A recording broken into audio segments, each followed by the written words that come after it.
Hello everyone, welcome to my another video. आज चाहिँ म हाम्रो धान रोपाइको दिन भएर धान रोपाइको भिडियो बनाउँदैछु। यो चाहिँ हाम्रो धानको बिगोरो रेडी भइसकेको छ आजलाई रोप्नको लागि। यो पालि चाहिँ खासै धेरै पानी परेको छैन खेतमा जम्ने गरी, त्यही भएर हामीले चाहिँ पाइपबाटै पानी तानेर धान रोप्ने भनेर गरेको। उहाँ चाहिँ हुनुहुन्छ हाम्रो दाइ, उहाँलाई चाहिँ आली लाउन एकदमै राम्रोसँग आउँछ। पानी कम भएर होला ट्र्याक्टर चाहिँ मजाले कुदिराखेको छैन, अनि त्यो अड्की पानी लगाई कुदाइराखेको। ऊ चाहिँ हो हाम्रो भाइ, विधान भाइ। उसलाई चाहिँ बाउँसो गर्न एकदमै आउँछ, अनि ऊ चाहिँ मेरो बहिनी हो। उनीहरू मिलेर काम गर्दैछन्।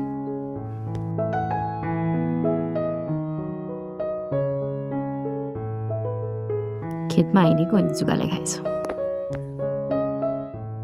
यहाँ चाहिँ एउटा पाइपले नभएर दुईवटा पाइपबाट पानी तानिराखेको, किनकि एउटा पाइपले चाहिँ त्यो ट्र्याक्टर उघ्राउन एकदमै गाह्रो भयो।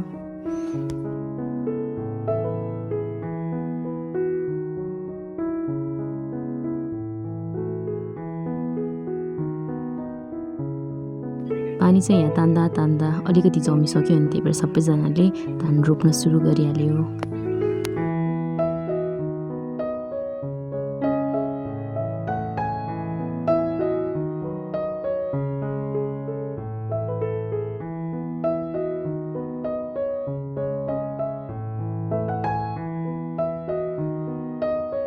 उहाँ दिदीलाई चाहिँ यहाँ भएको मध्येमा सबैभन्दा राम्रोसँग धान रोप्न छिटो फास्ट गर्न सक्ने चाहिँ उहाँ नै हो कि।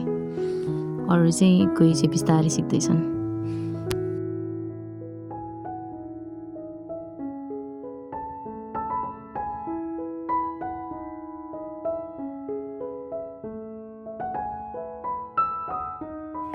उहाँ चाहिँ मेरो बाबा हो। अब बाबाको पालो रे ट्र्याक्टर चलाउने। पानी चाहिँ स्टिल लगाउँदैछ।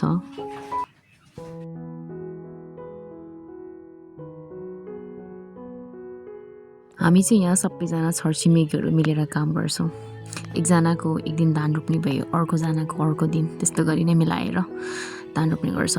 अनि अरू कामहरू पनि त्यस्तै गरी नै गर्छौँ, ताकि अब सबैजना मिलेर गऱ्यो भने रमाइलो पनि हुन्छ, छिटै पनि सिद्धिन्छ नि त। यो पालि चाहिँ हामीले अलिक छिटो नै धान रोपेको, किनकि हाम्रो गाउँमा नै सबैजनाले छिटो रोपेको। यसपालि चाहिँ अरू बेला चाहिँ असारमा रोप्थ्यो भने यो पालि चाहिँ जेठको अन्तिममै रोप्यो, किनकि धानको बिरुवाहरू चाहिँ अरू बेलाभन्दा अलिक चाँडो भएछ। हाम्रो विधान भाइलाई चाहिँ राम्रोसँग बाउँसो गर्न आउँछ।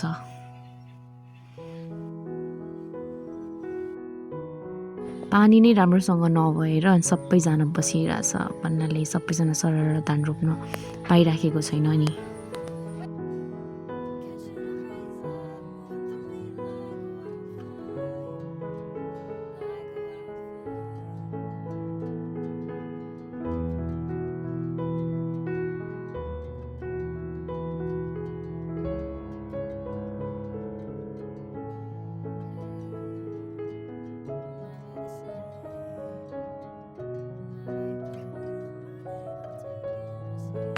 काँक्रो हो, यत्रो ठुलो झ्याङ भइसक्यो। अघि मैले एउटा टिपेर लगेको, अनि अस्ति मात्रै रोपेको चाहिँ कस्तो छिटो फलिसक्यो। खोर्सानीहरू, यो चाहिँ क्याप्सिकमहरू नि, क्याप्सिकमहरू।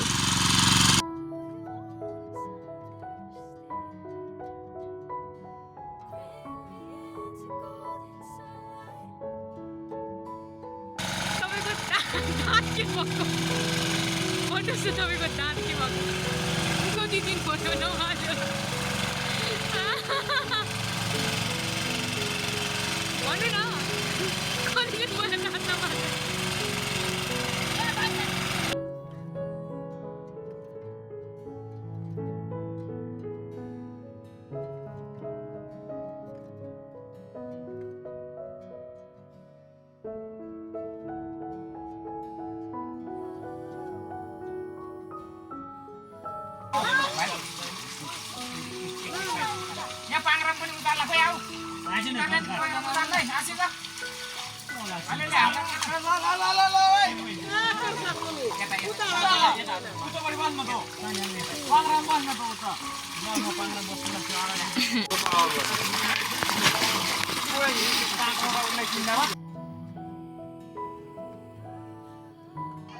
मेरो मोबाइल चाहिँ कहाँ हो भाइ ओ यो लिएर आऊ एउटा ताले भति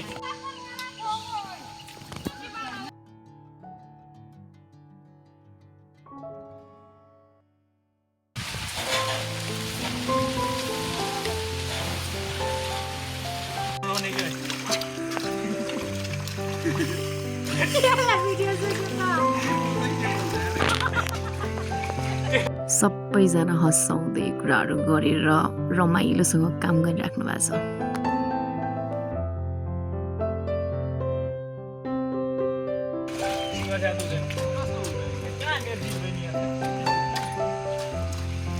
यो सुकिराखेको चाहिँ हाम्रो मोटे हो, एकदमै अल्छी छ यो।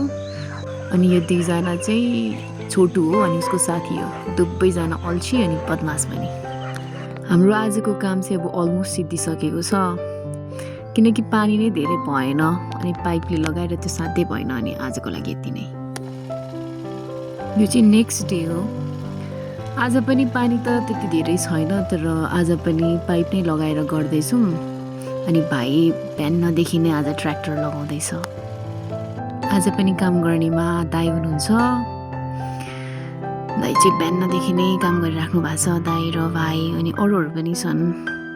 यहाँनिर छ हाम्रो अर्को भाइहरू अनि बहिनीहरू पनि बिहानदेखि नै काम गर्न थालिसक्यो। तर आज चाहिँ हिजोको जति खेतालहरू चाहिँ छैन।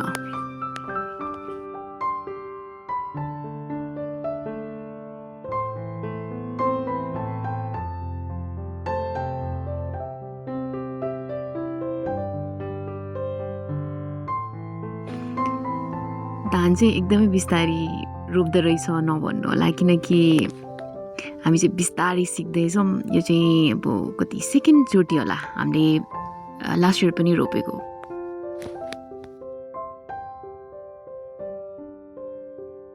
ऊ चाहिँ हाम्रो छोइसाङ भाइ हो। उसले पनि आजैदेखि मात्रै धान रोप्न सिकेको हो कि।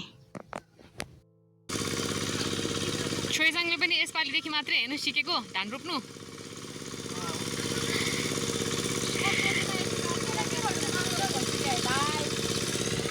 सबै प्रो भइसक्यो यिनीहरू। हाम्रो चाहिँ पानी आएको छैन, त्यही भएर पाइप लगाएर पानी तानेको।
सबैजनालाई थकाइ लागेको अवस्था, अनि त्यही भएर सबैजना एकछिन बसेको।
अनुमान जाने यो चाहिँ फोटो खिच्ने भनेर पोज दिँदैछ फेरि ट्र्याक्टर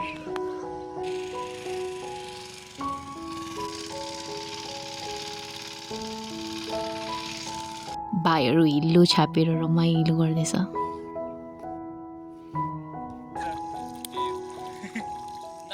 यो चाहिँ आजको लागि धान रोप्नको लागि बिरुवाहरू तयार गर्दै हो बहिनीले पखाल्दैछ त्यो जराहरू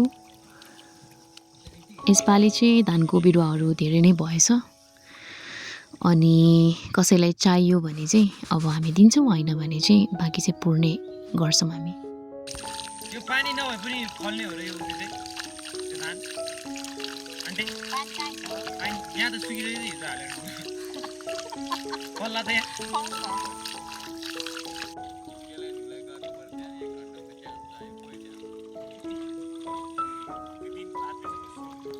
पानीमै गएर हेर्नु पर्दैन कस्तो भइसक्यो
यो चाहिँ आन्टीले हामीलाई चिउरा कसरी धानबाट बनाउने भनेर भन्दै हुनुहुन्थ्यो यो खेतमा चाहिँ हामीले टाइचिन भन्ने धानको बिरुवाहरू रोप्दै हो अनि यो टाइचिन भन्ने धानको बिरुवा रोप्दाखेरि चाहिँ एउटा रोप्नु हुँदैन अरे 2-3वटा बिरुवा एकै ठाउँमा रोप्नुपर्छ अरे अनि निकाल्दाखेरि चाहिँ गाह्रो हुँदो रहेछ उनीहरूले हातबाट 2-3वटा बिरुवा निकाल्नै एकदमै गाह्रो फर्स्ट गर्नेहरूलाई चाहिँ गाह्रै हुँदो रहेछ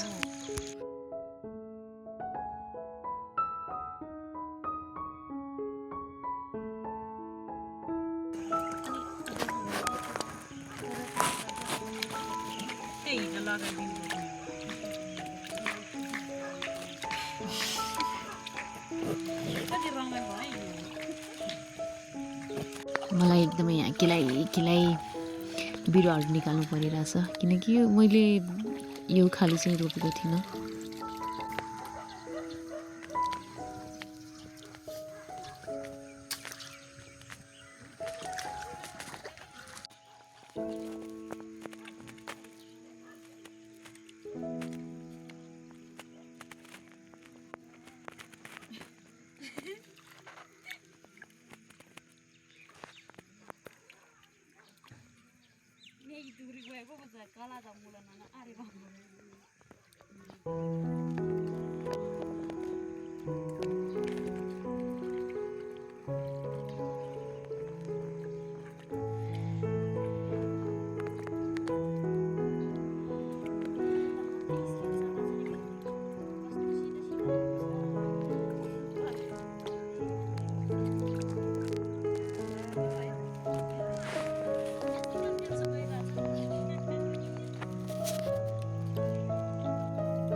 आज चाहिँ हाम्रो अब यो पाटा पनि अलमोस्ट सिद्धिसकेको छ आज हामीले 2टा पाटा रोपिसकेको छ अनि माथिको पाटा चाहिँ रोपाइ गरेको चाहिँ मैले रेकर्ड गर्नै भ्याइनँ so thank you so much for watching